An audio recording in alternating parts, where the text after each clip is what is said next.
If I was not prepared on the West Side with water and partnerships and collaborations, we would not have a damn thing.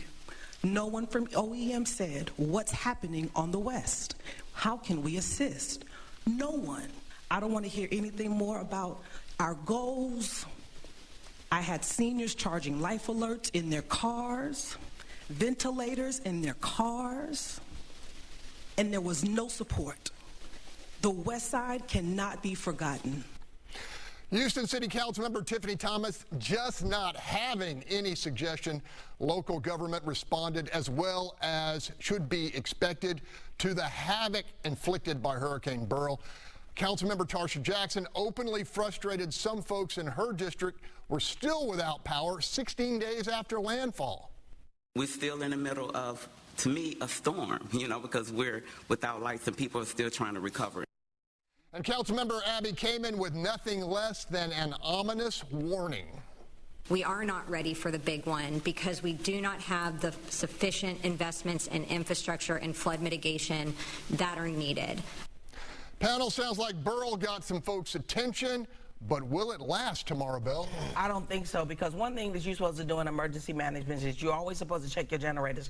When you are running power plants, sewer plants, water plants, those are supposed to be checked monthly. How do I know? Because my husband used to be at Harris County Hospital District, and they had to check those generators monthly. You don't wait till the storm comes to say, oh, damn, they don't work. You're supposed to do that the same whether you're a senior citizen building or whether you are, when you are a city of 2 million and we're depending on you, you're supposed to do your job. I don't want to hear a damn thing about Turner because he's been gone over 6 months. The new people that you got there, they're supposed to have looked out for that. And I agree with Tiffany. Over in McGregor, we are over 70% elderly. Had I not helped get out the street with people that partnered with me, thank you, Kim, thank you, Theldon, and others, I could not feed my community, get them ice, because our community was one of the last ones to even get power back on. And I'm not talking about a nesting, because 3,000 people ain't a nest. They didn't have power from McGregor to Southmore, from Ennis all the way to Cullen. So I know we're not ready, and that's what this storm showed us, is we're not ready for TxDOT to use Brays Bayou as their dumping ground for the new project. Paul, 30 seconds. Yeah, this is, again, going back to oversight. People have responsibilities. Everyone's on TV talking about it and saying things, and we're going to hold you accountable. We haven't heard a plan. There's a disturbance in the Gulf. Thank God for dust. Right now, I think Houstonians are praying for Saharan dust to keep knocking out whatever's going to be boiling up in the Gulf. And I have not heard anyone actually talk about nuts and bolts. There's not a checklist that's going out to people around, hey, or here's what we need to do next time. No one's talking about generators. Everyone's just on their own. And we pay taxes so that people do their jobs, do your job. Marcus, we talked last week about this hurting Houston's brand. Because it's not just that we get hit by storms, it just looks like chaos when it happens. You're absolutely right.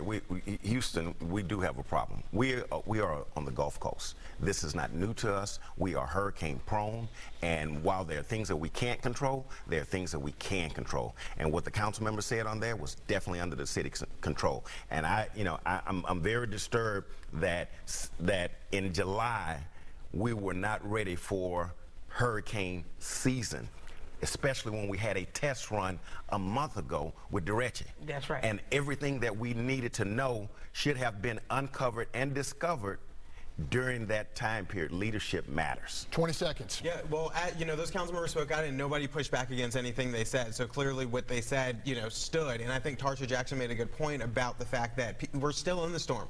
Refrigerators have not been refilled for a lot of folks. FEMA checks have been delayed. Debris is still everywhere across the city. I mean, I see it up and down my street.